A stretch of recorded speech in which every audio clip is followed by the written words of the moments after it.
विकसित गाँ विकसित ओडिशा। आज समग्र राज्य में बीजेपी सरकार नूतन योजना विकसित गाँ विकसित ओडिशार शुभ उद्घाटन माननीय मुख्यमंत्री श्री मोहन चरण माझी करकमल खोर्धा जिलूर आरंभ होईछि।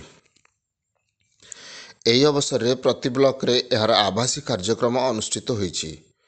एही उपलक्षे गौंदिया ब्लॉक रे अनुष्ठित उक्त आभासी कार्यक्रम को खाद्य जोगाण और खाउटी कल्याण विभाग मंत्री ब्लॉक प्रतिनिधि रतिकांत साहू मुख्य अतिथि भाव योगदान करथिले।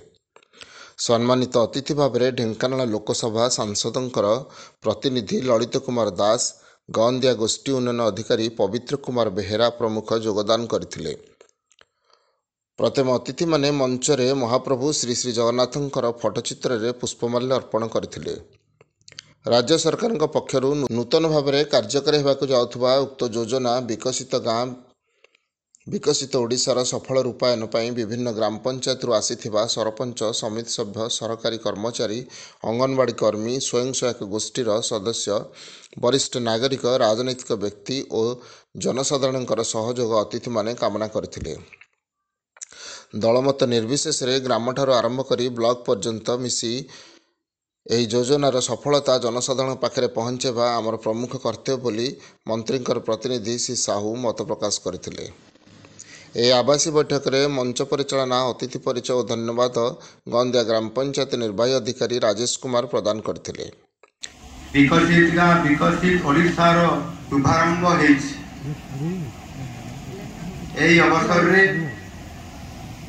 आज जो राज्य स्तरीय जो शुभारंभ होईछि, एही अवसर रे आज पंचायत राज और पानीय जल विभाग पवित्र कुमार बेहरा गोष्ठी उन्नयन अधिकारी गौंदिया पंचायत समिति ये गोटे नुआ योजना ओडिशा सरकार आरंभ कर माननीय मुख्यमंत्री कर कमल खोर्धा जिलार जंकिया ठारे यह शुभारंभ होईछि।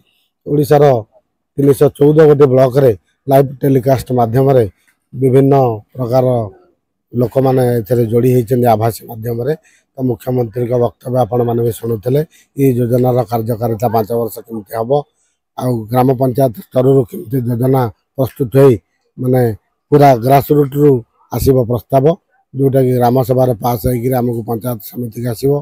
पंचायत समितिर अनुमोदन पर ये जीव जिलापाल पाखक जिलापाल पाखे अनुमोदन है पंचायत जो भाई कार्य खचड़ा देते प्रथम वर्ष, द्वितीय वर्ष और पंचम वर्ष जाए से भाई कार्यक्रम हाथ को विभिन्न कार्यक्रम को जेहेतु हाथ को नि ओडिशार समृद्धि पे जो सब दिग को ध्यान देवा कथा ये प्रकल्प से सब दिग को ध्यान दिखाई यथा आपणकर भित्तिभूमि विकास, रास्ता घाटर उन्नतीकरण, आम शिक्षार उन्नतीकरण यथा अंगनवाड़ी, स्कूल, रही रिलीजियस धार्मिक अनुष्ठान, भागवत डुंगी, पूजा मंडप, भोग मंडप ये गुड़िक भी आम प्रकल्प गुड़िक नहीं पारिबा। रतिकांत साहू माननीय मंत्री गौंदिया ब्लॉक प्रतिनिधि पदक्षेप प्रति फाइनेंशियल ईयर 1000 कोटी टंका वर्तमान व्यवस्था होईछि। आगु को यह बढ़ी पारे ये समाज रो विकास करबा पई सब क्षेत्र को इथिरे ध्यान दिया जाईछि। कंक्रीट रोड ठू आरंभ करी पीवा पानी ठू आरंभ करी भागवत टुंगी पर्यंत आमे माने समस्त लोक माने प्रोजेक्ट देबे।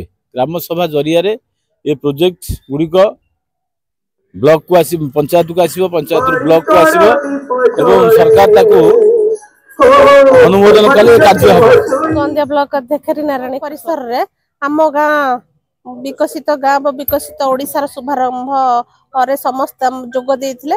समस्त सरपंच माने आस्थिले, सरपंच भाई भौणी माने, समिति सभ्य भाई भौणी माने, हमर एसएजी माँ माने, समस्त अन्यान्य लोक प्रतिनिधि माने, मुख्य मुख्य लोक माने समस्त आसिकी जोग देइथिले। सांबादिक बंधु माने आस्थिले, हमर ऑफिस रो समस्त गौंदिया ब्लॉक रो समस्त स्टाफ मध्ये उपस्थित थिले।